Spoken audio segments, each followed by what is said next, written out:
कुएं का पानी। एक किसान बहुत परेशान था।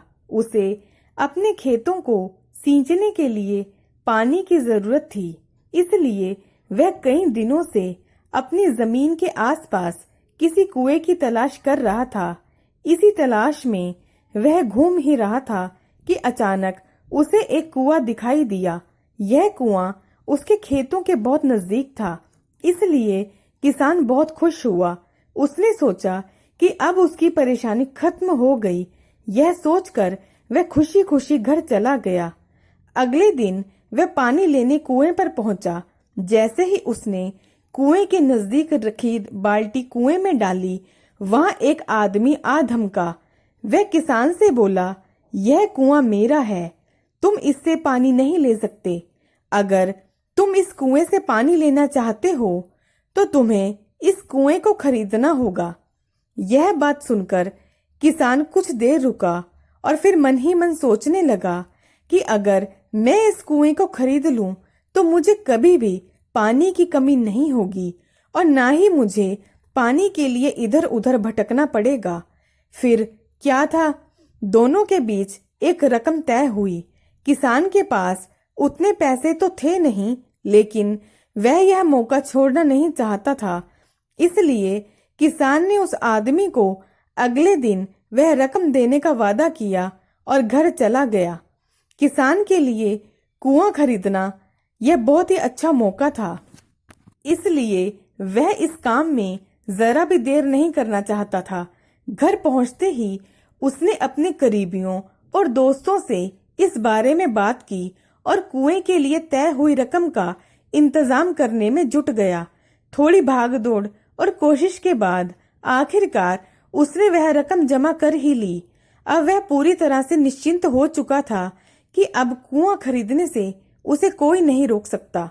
जमा हुए पैसों को लेकर वह फिर से घर चल दिया। उसे बड़ी बेसब्री से इंतजार था कि कब रात खत्म होगी और वह कुआं खरीदने जाएगा। इसी सोच में वह पूरी रात नहीं सो सका। अगले दिन सुबह होते ही कुआं खरीदने निकल पड़ा।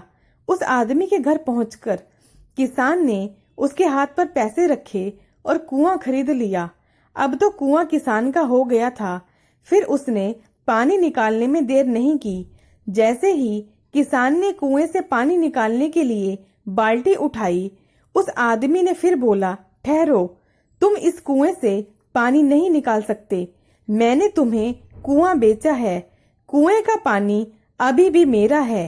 किसान मायूस हो गया और न्याय के लिए राजा के दरबार में शिकायत करने पहुंच गया। मालूम है उस राजा का नाम क्या था? राजा अकबर।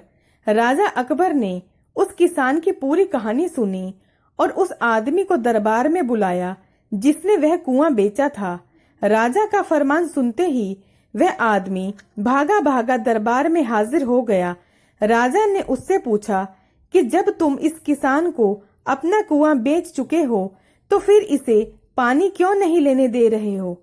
आदमी बोला, महाराज, मैंने इसे केवल कुआं बेचा था, पानी नहीं। यह बात सुनकर राजा भी सोच में पड़ गए। उन्होंने कहा कि बात तो यह पते की कह रहा है, कुआं बेचा है, पानी तो नहीं। काफी देर सोचने के बाद जब इस समस्या को सुलझाने में वह नाकाम हुए तो उन्होंने बीरबल को बुलाया। बीरबल बहुत ही बुद्धिमान था, इसलिए राजा अकबर किसी भी मामले पर फैसला लेने से पहले उसकी राय अवश्य लेते थे। बीरबल ने एक बार फिर दोनों से उनकी समस्या पूछी। पूरी बात जानने के बाद बीरबल ने उस आदमी से कहा कि ठीक है, तुमने कुआं बेचा लेकिन पानी नहीं। फिर तुम्हारा पानी किसान के कुएं में क्या कर रहा है? कुआं तुम्हारा नहीं है, फौरन अपना पानी कुएं से बाहर निकालो। बीरबल का इतना कहते ही उस आदमी को समझ आ गया कि अब उसकी चालाकी किसी काम नहीं आने वाली। उसने राजा से फौरन माफी मांग ली और माना कि कुएं के साथ उसके पानी पर किसान का पूर्ण अधिकार है। यह देखकर राजा अकबर ने बीरबल की बुद्धिमानी की तारीफ की और कुआं बेचने वाले आदमी पर धोखेबाजी के लिए जुर्माना लगाया। कहानी से सीख। किसान और कुएं की कहानी से पता चलता है कि अपने आप को दूसरों से अधिक चालाक नहीं समझना चाहिए। साथ ही धोखा देने की आदत से भी दूर रहना चाहिए, क्योंकि ऐसा भी हो सकता है कि कोई दूसरा व्यक्ति आपसे अधिक बुद्धिमान हो। ऐसे में आपका धोखा पकड़ा जाएगा और आपको अपने किए का भुगतान करना होगा, जैसे इस कहानी में कुआं बेचने वाले आदमी को करना पड़ा। दोस्तों, यदि आपको मेरी कहानी पसंद आई तो प्लीज मेरे चैनल को सब्सक्राइब करना ना भूलें, वीडियो को लाइक करें, शेयर करें। आपका बहुत बहुत धन्यवाद।